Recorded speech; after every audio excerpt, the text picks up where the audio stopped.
మీతో దేవుని చిన్న మాట. ప్రియ శ్రోతలందరికీ నా వందనాలు. మీరందరూ బాగున్నారా?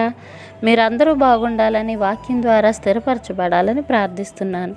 ఈరోజు దేవుని వాక్యము యోహాను సువార్త 21వ అధ్యాయము 6-7 వచనములు.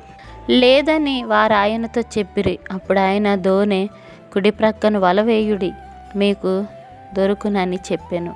గనుక వారు అలాగు వేయగా చేపలు విస్తారముగా పడినందున వల లాగలేకపోయిరి. కాబట్టి యేసు ప్రేమించిన శిష్యుడు ఆయన ప్రభువు సుమి అని పేతురుతో చెప్పెను. ఆయన ప్రభువని సీమోను పేతురు విని వస్త్రహీనుడై ఉన్నందున పైబట్ట వేసి సముద్రములో దుమికెను.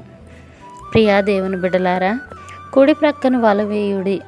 మన దైనందిన జీవితంలో ప్రభువుని నడిపింపు మనకు అవసరం.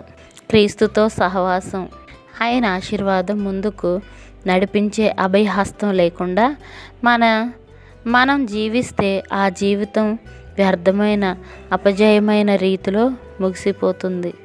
ఎన్ని ప్రయత్నాలు చేసినా అన్ని వృధాగానే మిగిలిపోతాయి. 7వ వచనం. పైబట్ట వేసి సముద్రంలో దుమికెను. పైబట్ట అంటే మత్స్యకారులు ధరించే అంగవస్త్రం. వస్త్రహీనుడు అని పేర్కొన్నప్పుడు ఈ పై వస్త్రం లేదని గ్రహించాలి. పొడవైన అంగీలు వారి అంగవస్త్రాలు. ఇట్లు మీ సహోదరి భాగ్యం. మరణత. షాలోమ్.